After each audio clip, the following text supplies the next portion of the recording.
बोलो वृंदावन बिहारी लाल की जय। गजाननं भूतगणाधिसेवितं कपेट्टम्बुफलचारुभक्षणम् उमासुतं शोकविनाशकारिकं नमामि विघ्नेश्वरपादपङ्कजम्।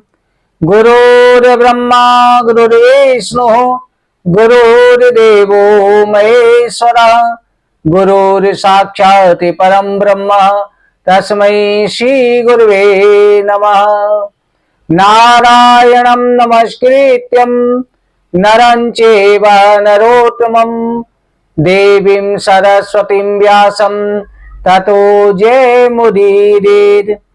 सब द्वारने को छोड़कर आयो तेरे द्वार, श्री वृषभानु की लाडली जरा मेरी ओर निहार। कथा प्रारंभ होती है सुनो वीर हनुमान, राम लखन सिय जानकी सदा करो कल्याण। बोलो हरिवंश महापुराण की जय। आप सभी भक्तों भगवान श्री नारायण का ध्यान करके अपने अपने सदगुरुदेव का ध्यान करें। सभी ऋषि मुनियों के, सभी पितरों के, माता पिता के चरणों में प्रणाम करके श्री हरिवंश महापुराण की कथा श्रवण करें।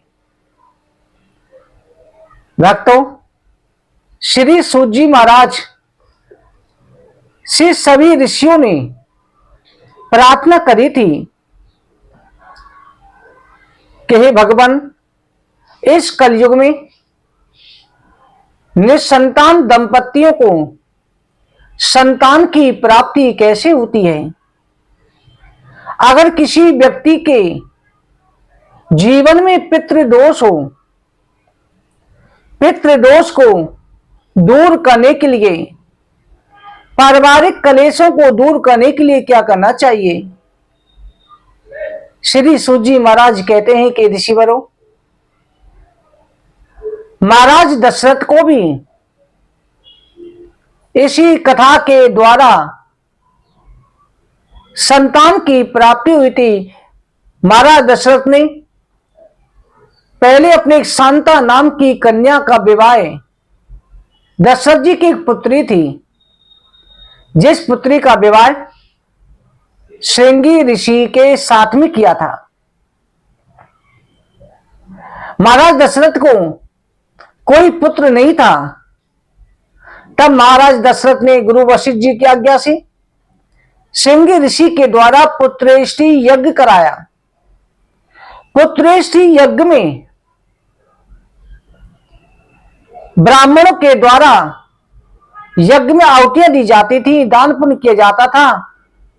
और पुत्रेष्टि यज्ञ के साथ में श्री हरिवंश महापुराण की कथा का आयोजन किया गया था।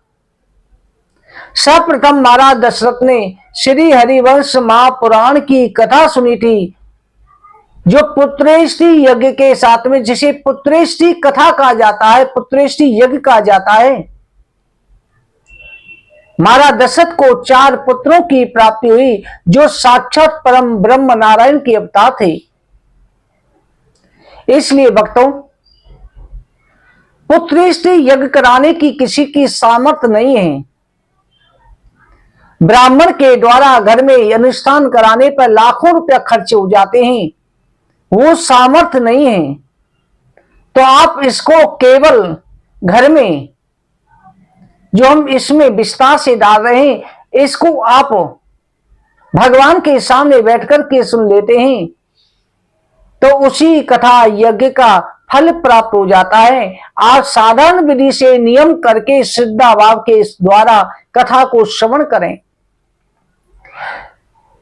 सब प्रथम एक बात का ध्यान रखें, कथा को शुरू से लेकर के आखिर तक सारी वीडियो देखें। सारी वीडियो जरूर सुननी चाहिए, चाहे एक दिन में आप कितने भी अध्याय, कितने भी सुन सकते हैं। तभी कथा का पूर्ण फल प्राप्त होता है। श्री सूत जी महाराज कहते हैं कि ऋषिवरों,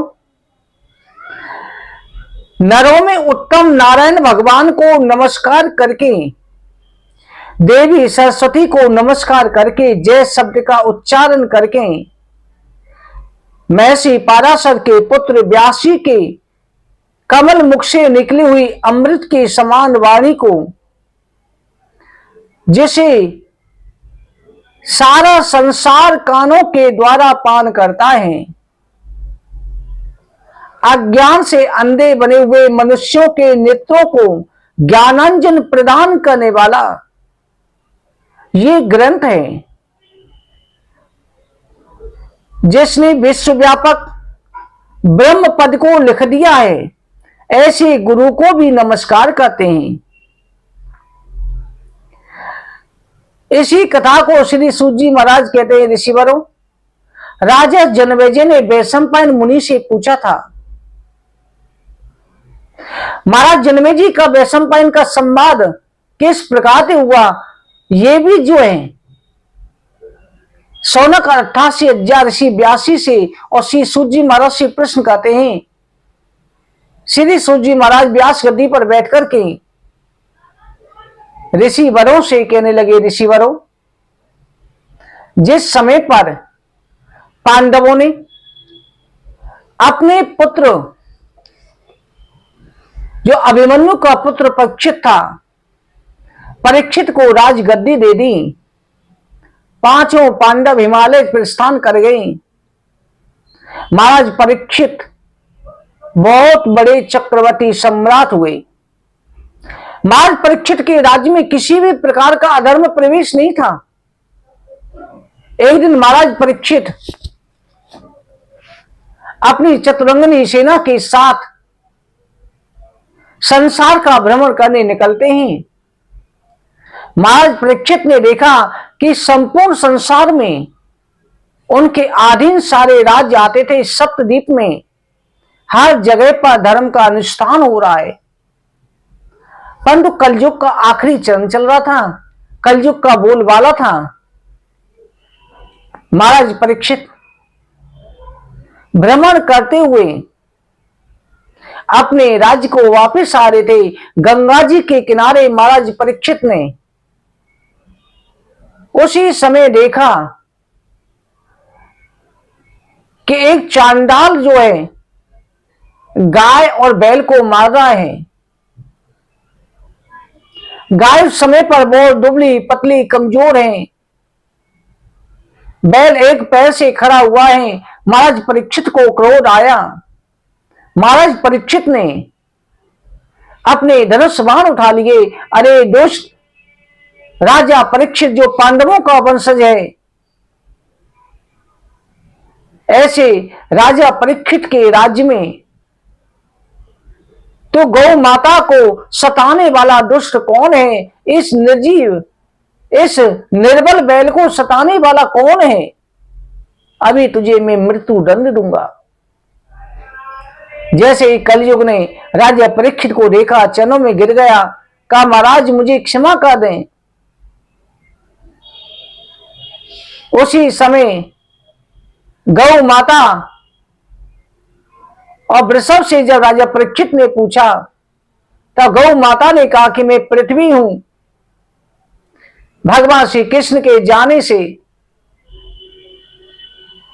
मैं बिना से मालिक के हो गई हूं, मैं पराधीन हो गई हूं।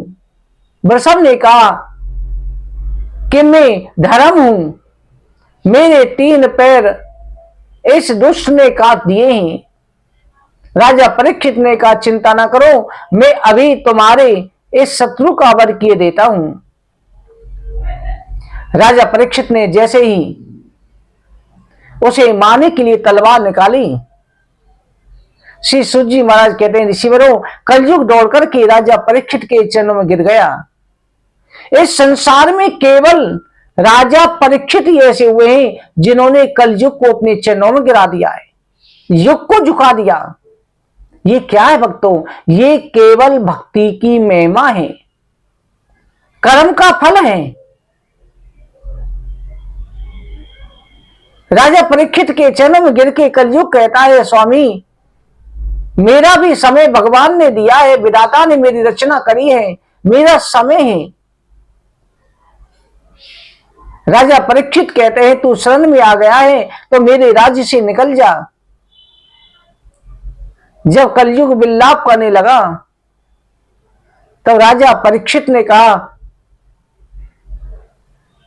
कि तुम मेरे राज्य में से निकल के कहीं और रहे। कलयुग ने कहा कि सर्वत्र आपका राज्य, में कहां रहूं।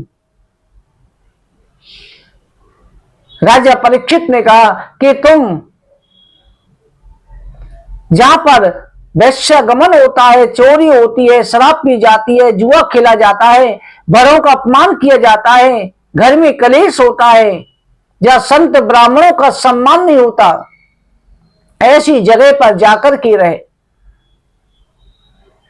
कलयुग बोला कि हे प्रभु, आपके राज्य में कहीं भी नहीं है, मुझे कोई और स्थान दे दो।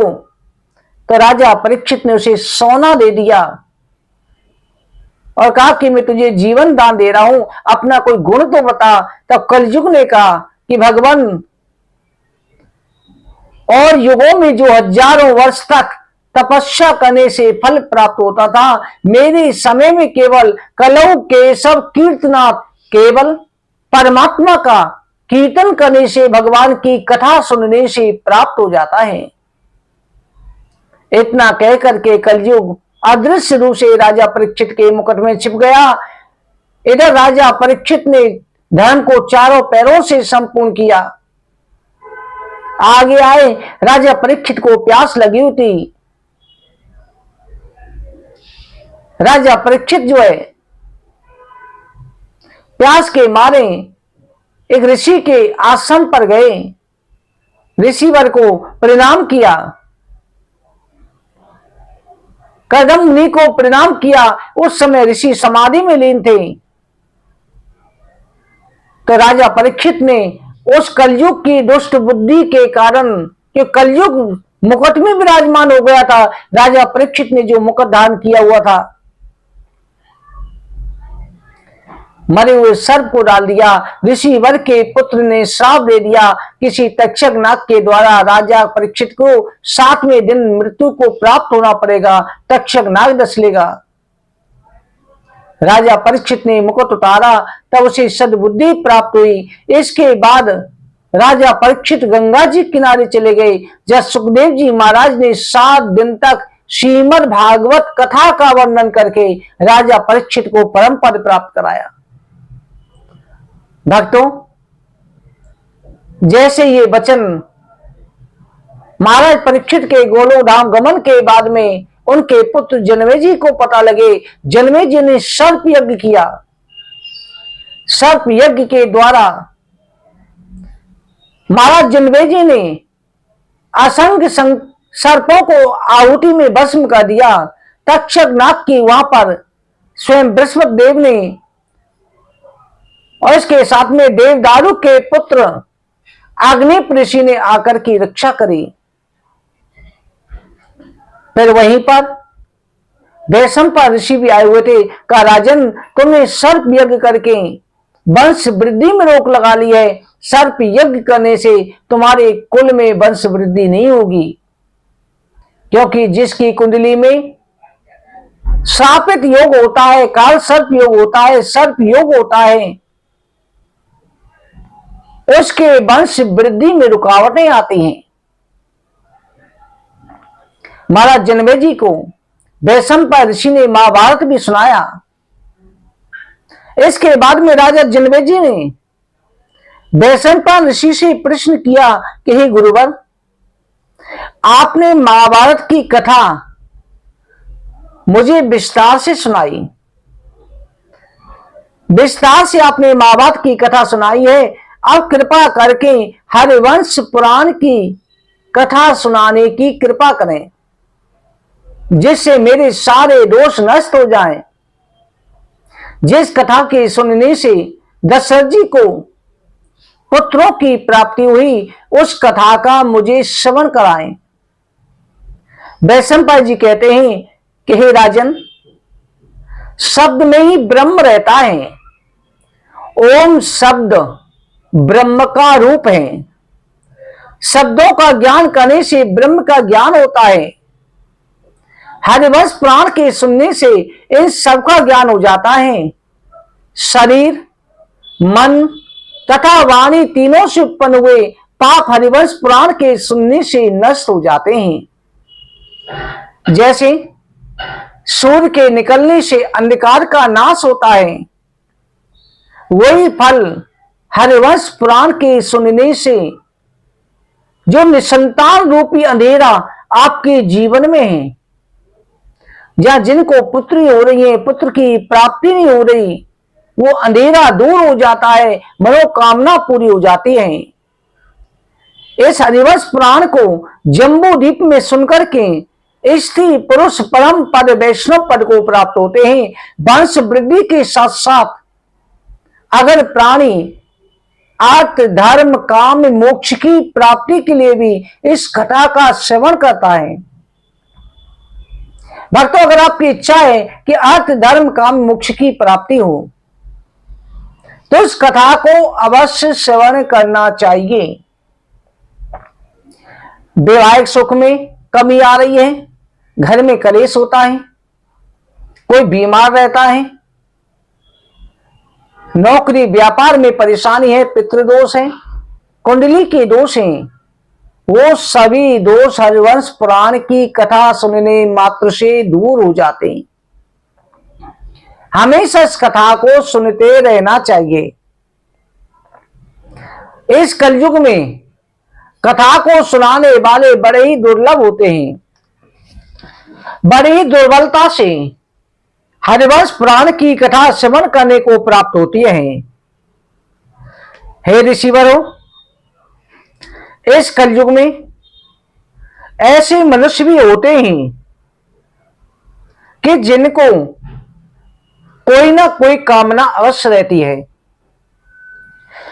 क्योंकि संसार में स्वार्थ लाए करें सब प्रीति, सुर नर मुन सबकी ये रहती।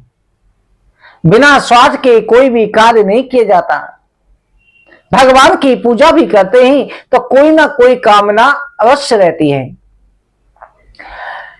श्री सूत जी महाराज कहते हैं कि ऋषिवरों, वैशंपायन ऋषि कहने लगे, हे राजन, जिनको पुत्र की कामना है ऐसी स्त्रियों को हरिवंश पुराण अवश्य श्रवण करनी चाहिए। पूर्ण श्रद्धा भाव से हरिवंश पुराण की कथा सुने। जो बाल गाती है मृतवस्या, ऐसों को जो है कथा अवश्य श्रवण करनी चाहिए। जो गर्भ हत्या करते हैं उस दोष के निवारण के लिए, या जिनके बालक माता के गर्भ के अंदर ही नष्ट हो जाते हैं, या जन्म लेने के बाद में मृतवस्या, जन्म लेने के बाद में बच्चे बचते नहीं हैं, ऐसों को केवल मृतवस्या दोष दूर करने के लिए पूरी कथा को 7 बार सुन ले तो निश्चित रूप से पूर्ण विश्वास से सुने तो उनको जो है बच्चों को दीर्घायु प्राप्ति का वरदान प्राप्त हो जाता है। कथा को कैसे सुनना चाहिए? पहले दिन संकल्प की जो विधि बताई थी उस विधि से संकल्प करें, नित्य प्रति कथा श्रवण करें। ध्यान रखें कि भगवान की कथा श्रवण करने में भेंट अवश्य करी जाती है। फिर जब आपकी पूरी कथाएं समापन होने पर आए उस समय यथाशक्ति भेंट जिस ब्राह्मण से श्रवण कर रहे हैं उसको भेंट करनी चाहिए। जैसे आप फोन के द्वारा सुन रहे हैं तो ऑनलाइन भी अपनी श्रद्धा के अनुसार यथाशक्ति भेंट अर्पित करिए। फिर उसका जो है भगवान को माखन मिश्री का भोग लगा देवे, फिर दोबारा से शुरू कर देवे। इस तरह से कथा श्रवण करनी चाहिए। अब आती है मासिक धर्म की स्थिति में कथा सुने या नहीं सुने, उस समय पर मासिक धर्म की स्थिति में मोबाइल से फोन पर सुनने में दोष नहीं होता, पूजा करने में दोष होता है। स्पर्श करने में भगवान के स्पर्श ना करें। कथा श्रवण करने में दोष नहीं होता, केवल दोषों को नष्ट करने वाली है। इसके साथ में तामसी भोजन ग्रहण नहीं करे। जब कथा चल रही है, उसका भोग नहीं डला है, तब तक तामसी भोजन ग्रहण नहीं करना चाहिए, जिसमें नॉनवेज और शराब, ये निषिद्ध भोजन नहीं ग्रहण करनी चाहिए। इसके साथ में जो व्यक्ति, डॉक्टरों ने भी मना कर दिया है कि डॉक्टरी इलाज से भी संतान नहीं हो सकती, 7 बार पूरे विश्वास से सुन ले। यहां तक कहा गया है 7, 11, 21 सुन ले, तो निश्चित रूप से उनको संतान की प्राप्ति हो जाती है। हमारे पास पिछली बार एक कमेंट आया था, आशीर्वाद लिया था, जिन्होंने अपनी भेंट भेजी थी, कहा गुरुजी डॉक्टरों ने हमको मना कर रखा था कि तुम्हारी संतान नहीं हो सकती, पेट के अंदर रसौली थी। हमने 1 से 8 बार पूरी हरिवंश पुराण आपकी सुनी है और हमको संतान की प्राप्ति हो गई है। कि कर्म करने से भाग्य बदल जाता है, कर्म करने से भाग्य में परिवर्तन अवश्य होता है। इसके साथ में जो व्यक्ति फले फूले लता वृक्षों को काटता है, जो बाल हत्या करते हैं, उनको यह कथा अवश्य सुननी चाहिए। जो माता पिता की सेवा से अलग रहते हैं, उन्हें माता पिता की सेवा अवश्य करें, उस दोष के निवारण के लिए कथा को सुने। जिन्होंने गर्भ हत्या करी है, ऐसी स्त्रियों को भी ये कथा अवश्य सुननी चाहिए। ये पिछले जन्मों के कर्मों के कारण भी संतान होने में ये कर्म में रुकावट आती है। इसके साथ जिनके बच्चों की मृत्यु हो जाती है, गर्भ गिर जाता है, इन दोषों से बचने के लिए श्री हरिवंश महापुराण चुनौती देता है। वैशंपायन ऋषि कहते हैं राजन, ये पुराण गरजता रहता है, हर समय पे चुनौती देता है। चुनौती देकर के कहता है कि भक्तों, आप जो है हरिवंश पुराण की कथा श्रवण करें तो निश्चित रूप से मैं आपको संतान प्राप्ति का वरदान दूंगा। संतान उत्पादक कीटाणुओं से रहित मनुष्य, जिस पुरुष के अंदर संतान प्राप्ति के शुक्राणु नहीं बनते, क्योंकि हमारे जो स्त्री पुरुष के रज और तेज मिलकर के तब संतान की प्राप्ति होती है। अगर नहीं बनता है, अगर वो व्यक्ति 10 बार हरिवंश पुराण की कथा सुन ले तो उसे संतान उत्पत्ति, पुत्र उत्पत्ति की क्षमता प्राप्त हो जाती है, वो बीमारी दूर हो जाती है। जिस स्त्री का मासिक धर्म ठीक नहीं होता,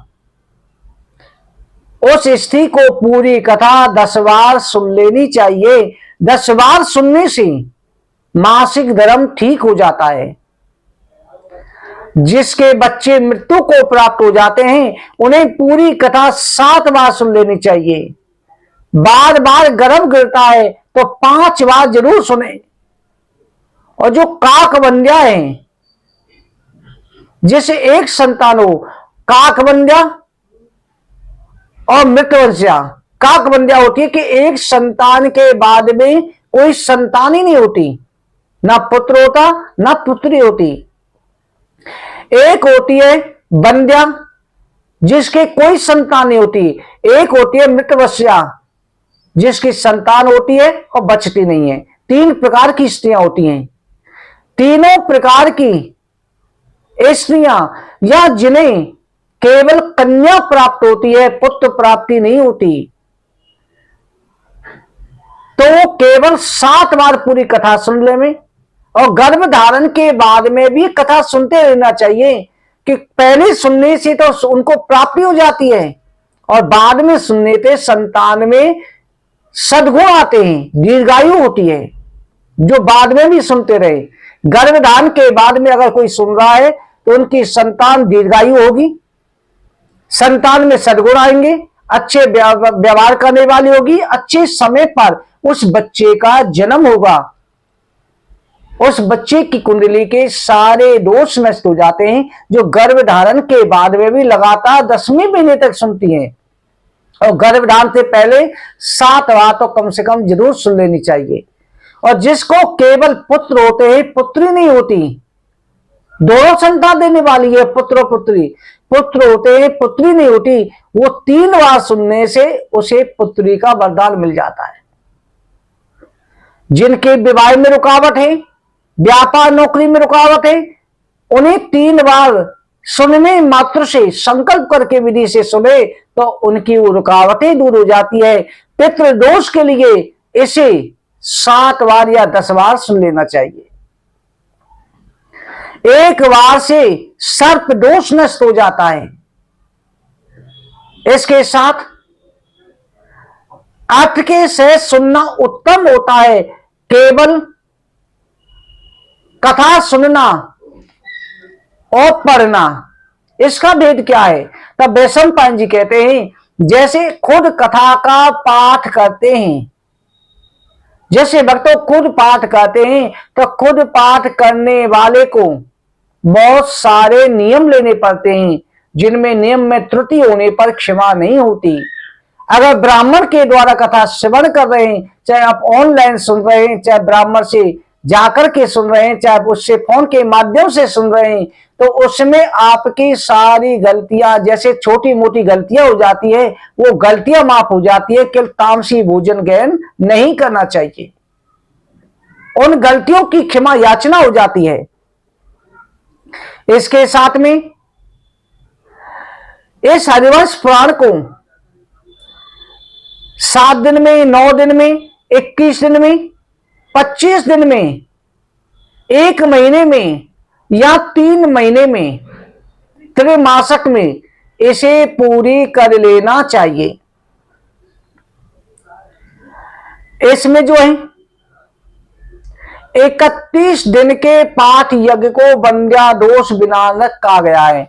जिसके केवल कोई भी संतान नहीं होती, उसे 31 दिन या त्रैमासिक दिनों में सुन लेनी चाहिए। इसके अंदर अंदर सुन ले या 3 महीने के अंदर पूरी कर ले, बार बार सुन करके। इसके साथ स्त्री पुरुष दोनों को गौ व्रत धारण करने से भोजन पारण करे। गौ व्रत जो होता है वो 1 मास का होता है। गौ व्रत जो है ये चतुर्थी तिथि को प्रातः काल अन्न जल के गौ व्रत करने का संकल्प करे। गौ व्रत होता है, अगर संतान का बिल्कुल ही वरदान नहीं है, हरिवंश पुराण श्रवण करते हुए गौ व्रत धारण करना चाहिए। गौ व्रत किसी भी पक्ष की चतुर्थी को शुरू किया जा सकता है, शुक्ल पक्ष में शुरू करें तो सबसे ज्यादा अच्छा है। इसमें सूर्यास्त पर्यंत बछड़ा के साथ गौ को चरा करके घर पर आ जाए, तब बिना अन्न जल के व्रत रहे। गौ के आ जाने पर बछड़ा सहित गौ का पूजन करे, अन्न से बने आहार गौ को खिलावे, उसको दलिया स्वाद के अनुसार गुड़ मिलाकर के खिलावे। ज्यादा गुड़ ना मिलाएं जिससे गौ को नुकसान ना करे। फिर उसको ये खिला करके भोजन करे। ये महीने का जो नियम लेते हैं या महीने में चतुर्थी के चतुर्थी भी कहते हैं, तो ऐसे बंध्या दोष भी नष्ट हो जाते हैं। जिनको संतान बिल्कुल ना होने के लिए डॉक्टरों ने हाथ खड़े कर दिए हैं, उनको भी संतान की प्राप्ति हो जाती है। गौ व्रत दान करे, साथ में हरिवंश पुराण सुने। गौ व्रत में जो है 1 महीने तक 30 दिन तक सायंकाल के समय गाय बछड़े की पूजा की जाती है। वैशंपायन ऋषि कहते हैं कि हे राजन, इस तरह से इस कथा का सेवन करना चाहिए।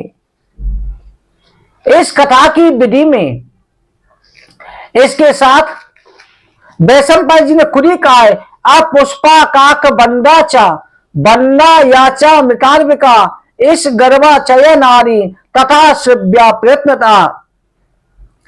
जिस स्त्री को मासिक धर्म ना होता हो, जिसका एक बार भी प्रसव नहीं हुआ हो, कभी प्रसव ना होता हो, जिसके बच्चे मृत्यु को प्राप्त हो जाते हैं, जिसका गर्भ गिर जाता है, ऐसी स्त्रियों को, पुरुषों को प्रयत्न पूर्वक इस कथा का श्रवण करना चाहिए।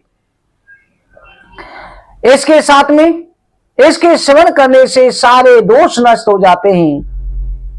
और कथा का श्रवण केवल ब्राह्मण के मुख से श्रवण किया जाए। अवैष्णव मुखाद गाता ना सोता कदाचना सुख शास्त्रम विशेषण ना सोचता वैष्णवनाथ। जो वैष्णव नहीं, भगवान का भक्त नहीं, नास्तिक के द्वारा कथा श्रवण नहीं करे, जो भगवान का भक्त है, वैष्णव है, उसके द्वारा कथा श्रवण करनी चाहिए।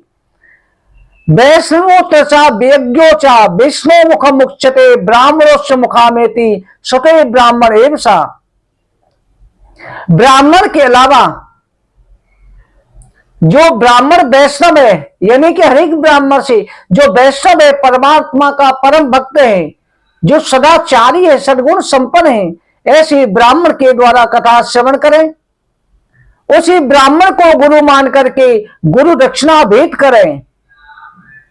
अगर ब्राह्मण भगवान का भक्त नहीं है तो वो अपने ब्रह्म तत्व से हीन हो जाता है। इसके साथ में इस कथा में विवाह की बात ही सामग्री इकट्ठी की जाती है। जो घर पे कराते उनको बहुत विधि विधान से कथा का श्रवण करना पड़ता है। कथा श्रवण करके फिर भगवान का नाम उच्चारण करते रहे। अगर घर पर कर रहे हैं तो इनमें घर में करने वाले को रिश्तेदारों को बुलाना पड़ता है। इसके साथ में सब परिवार कुटुंब के साथ सम्मिलित होकर के इस कथा का श्रवण किया जाता है। वैष्णव ब्राह्मण के द्वारा सादर से कथा श्रवण करे। आगंतुक सज्जनों के साथ निवास का प्रबंध करना चाहिए, कथा सुननी चाहिए, भगवान का स्थान बनाना चाहिए, पूजा पाठ हवन करनी चाहिए। भगवान की हरिवंश पुराण की कथा सुनने के लिए मंडप बना करके मंडप को फल पुष्पों से, बंधनवारों से विभूषित करके, ध्वजा पताकाओं से सुसज्जित करके इस कथा का श्रवण किया जाता है। इस कथा को सुनते समय कथावाचक को दिव्य आसन पर विराजमान करना चाहिए। कथावाचक को दिव्य आसन पर बिठा करके कथा सुननी चाहिए। भक्तों, जैसे आप भी कथा सुन रहे हैं उस समय पर केवल ये ध्यान करें कि हम सामने आपके सामने बैठकर के, आसन पर बैठकर के आपको कथा सुना रहे हैं, आप श्रोता बनकर के कथा का श्रवण कर रहे हैं। कथावाचक का मुख उत्तर दिशा को होना चाहिए और कथा सुनने वालों का पूर्व मुख बैठ करके पूरा मुख बैठ जाए तो ज्यादा सुनना शेष रहता है। कथावाचक का उत्तर दिशा को और सुनने वाले का पूर्व मुख श्रवण करते समय मुख होना चाहिए। इसके साथ में जो व्यक्ति नास्तिक होता है उनसे दूरी बना के रखे।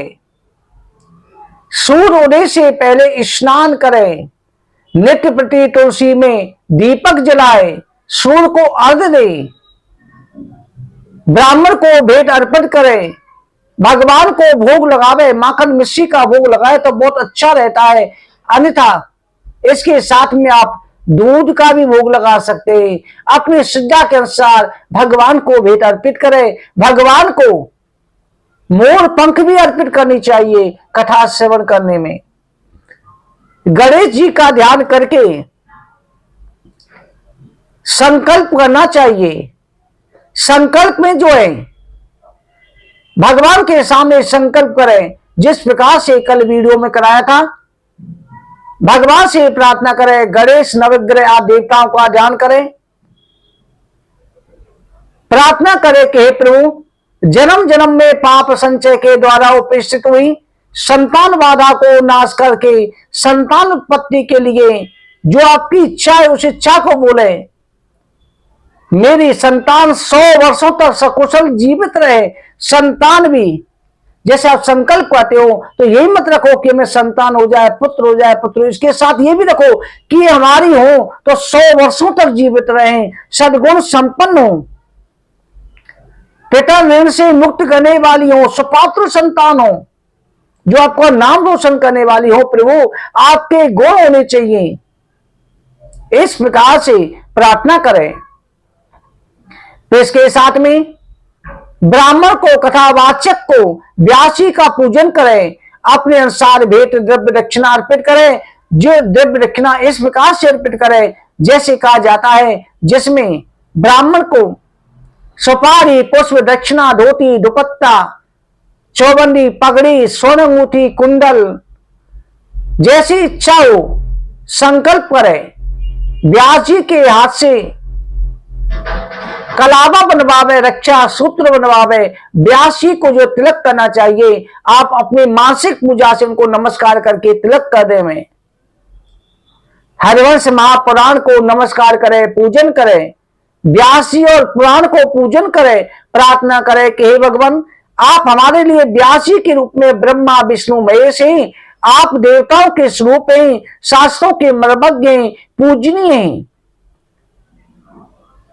आप हमारी पूजा स्वीकार करें। इस तरह से वैशंपायन ऋषि कहते हैं, राजन, नित्य प्रति व्यासी को भगवान का स्वरूप मान करके पुराण को, हरिवंश पुराण को, व्यास को, जिस गुरु के द्वारा आप श्रवण कर रहे हैं, उसको नमस्कार करना चाहिए।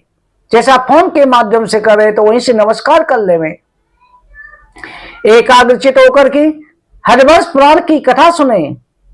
कथावाचक का जो भी जिस भी रूप का हो वो आदरणीय है। ब्राह्मण चाहे बालक हो, बुजुर्ग हो, हर अवस्था में आदरणीय हो जाता है, क्योंकि वो हमें ज्ञान दे रहा है, कथा सुना रहा है।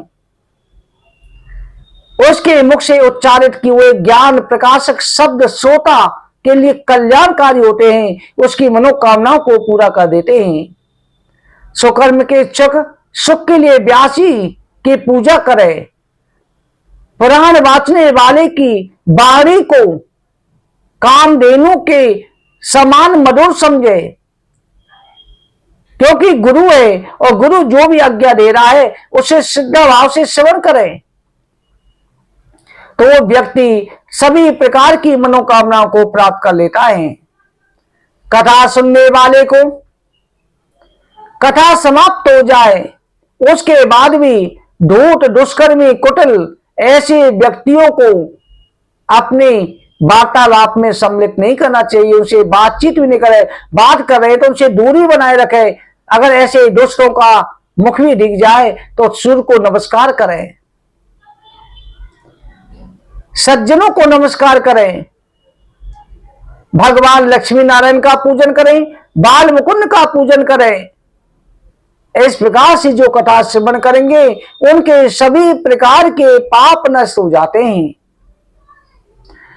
और प्रार्थना करें कि प्रभु आप हमारे द्वारा की जा रही पूजा और वेद को स्वीकार करें। पुत्र प्राप्ति के लिए मैंने ये आयोजन किया है, कथा सुन रहा हूं। हे नारायण, हे लक्ष्मीपति, आप मेरी पुत्र प्राप्ति की मनोकामना को पूरी करें। इस प्रकार से कथा का श्रवण करना चाहिए। भक्तों, आज के अध्याय की कथा कहीं पर विश्राम करते हैं। आगे कथा कल के अध्याय में वर्णन करेंगे। भगवान श्री नारायण की कृपा दृष्टि से आपकी सभी प्रकार की मनोकामनाएं पूरी हों। कथा सदा होती रहे, सुनहु वीर हनुमान, राम लखन सिय जानकी, सदा करो कल्याण। बोलो राजा रामचंद्र भगवान की जय, पवन पुत्र हनुमान की जय, वृंदावन बिहारी लाल की जय, हरिवंश महापुराण की जय। जय जय श्री राधे, जय जय श्री राधे, जय जय श्री राधे श्याम।